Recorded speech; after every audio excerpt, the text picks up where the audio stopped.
Hello বন্ধুগণ, অনেক দিন পরে এসে গেলাম। এই যে বিটের একটা ঝাল বানিয়ে দেখাবো, তোমরাও করে খাবে, খেয়ে দেখবে কেমন লাগে। বিটটাকে ছুলে নিয়ে ঘষে নিয়েছি, লঙ্কাগুলো চিড়ে নিয়েছি, নিয়ে রসুন থেতো করলাম। রসুন ফোড়ন দিয়ে একটু পেঁয়াজ ফোড়ন দিয়ে এটাকে বানিয়ে ফেলবো।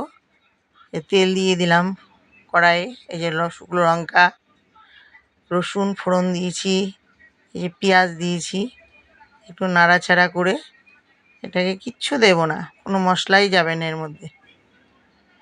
এই যে নাড়াচাড়া করছি, দেখো পেঁয়াজগুলো একটু লাল লাল হয়ে গেল। বিট দিয়ে দিলাম, বিটটাকে দিয়ে দিয়েছি পুরো 250 গ্রামের মতো বিট।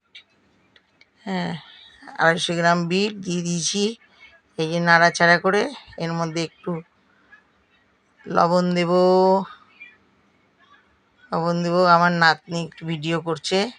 এই যে লবণ দিয়েছি একটুখানি হলুদ দিয়েছি, একটু চিনি দিয়েছি, হাফ চামচ করে সব দিয়েছি। এখন নেড়ে চেড়ে এটার মধ্যে একটু জল দিয়ে ঢেকে দেব।